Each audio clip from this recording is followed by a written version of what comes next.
Chapter 16.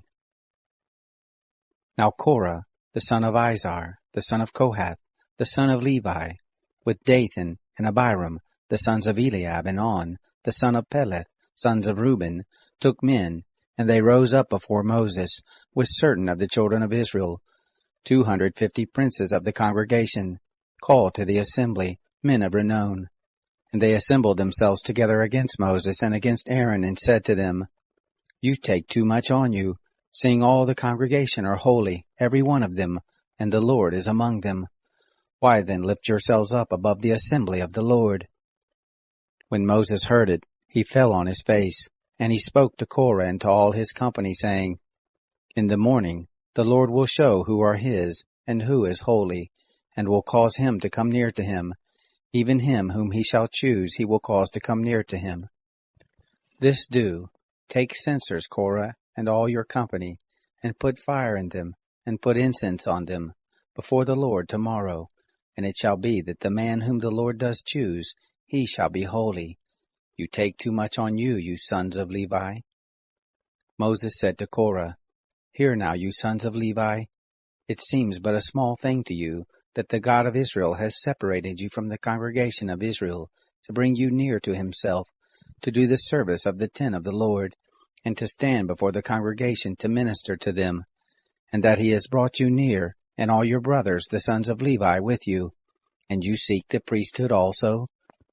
Therefore you and all your company are gathered together against the Lord and Aaron. What is he that you should murmur against him? Moses sent to call Dathan and Abiram, the sons of Eliab, and they said, We won't come up. Is it a small thing that you have brought us up out of a land flowing with milk and honey, to kill us in the wilderness, and that you must also make yourself a prince over us? Moreover, you haven't brought us into a land flowing with milk and honey, nor given us inheritance of fields and vineyards. Will you put out the eyes of these men? We won't come up. Moses was very angry and said to the Lord, Don't respect their offering. I have not taken one donkey from them, neither have I hurt one of them. Moses said to Korah, You and all your company go before the Lord, you and they and Aaron tomorrow, and take every man his censer and put incense on them, and bring them before the Lord, every man his censer, 250 censers, you also, and Aaron, each his censer. They took every man his censer and put fire in them, and laid incense on them, and stood at the door of the tent of meeting with Moses and Aaron. Korah assembled all the congregation against them to the door of the tent of meeting, and the glory of the Lord appeared to all the congregation. The Lord spoke to Moses and to Aaron, saying, Separate yourselves from among this congregation, that I may consume them in a moment. They fell on their faces and said, O God, the God of the spirits of all flesh, shall one man sin, and will you be angry with all the congregation? The Lord spoke to Moses, saying, Speak to the congregation and say, Get away from around the tent of Korah, Dathan, and Abiram. Moses rose up and went to Dathan and Abiram, and the elders of Israel followed him. He spoke to the congregation, saying, Depart, I pray you, from the tents of these wicked men, and touch nothing of theirs, lest you be consumed in all their sins. So they got them up from the tent of Korah, Dathan, and Abiram on every side. And Dathan and Abiram came out, and stood at the door of their tents, and their wives, and their sons, and their little ones.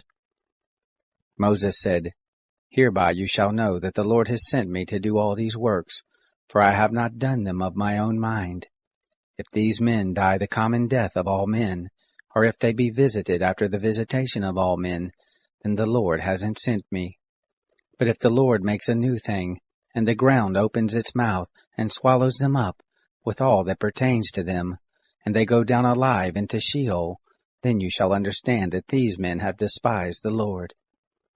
It happened, as he made an end of speaking all these words, that the ground split apart that was under them, and that the earth opened its mouth and swallowed them up, and their households, and all the men who pertained to Korah, and all their goods.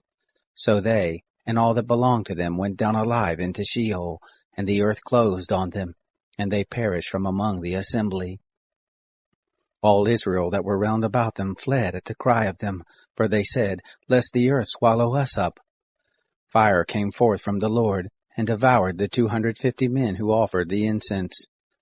The Lord spoke to Moses, saying, Speak to Eleazar the son of Aaron the priest, that he take up the censers out of the burning, and scatter the fire yonder, for they are holy, even the censers of these sinners against their own lives, and let them be made beaten plates for a covering of the altar, for they offered them before the Lord, therefore they are holy, and they shall be a sign to the children of Israel. Eleazar the priest took the brazen censers, which those who were burnt had offered, and they beat them out for a covering of the altar, to be a memorial to the children of Israel, to the end that no stranger, who isn't of the seed of Aaron, comes near to burn incense before the Lord, that he not be as Korah, and as his company, as the Lord spoke to him by Moses. But on the next day, all the congregation of the children of Israel murmured against Moses and against Aaron, saying, You have killed the people of the Lord. It happened, when the congregation was assembled against Moses and against Aaron, that they looked toward the tent of meeting, and behold, the cloud covered it, and the glory of the Lord appeared. Moses and Aaron came to the front of the tent of meeting. The Lord spoke to Moses, saying, Get away from among this congregation, that I may consume them in a moment. They fell on their faces. Moses said to Aaron, Take your censer, and put fire on it from off the altar, and lay incense on it, and carry it quickly to the congregation, and make atonement for them, for there is wrath gone out from the Lord, the plague is begun. Aaron took as Moses spoke, and ran into the midst of the assembly, and behold, the plague had begun among the people. And he put on the incense, and made atonement for the people. He stood between the dead and the living, and the plague was stopped. Now those who died by the plague were 14,700, besides those who died about the matter of Korah. Aaron returned to Moses to the door of the tent of meeting, and the plague was stopped.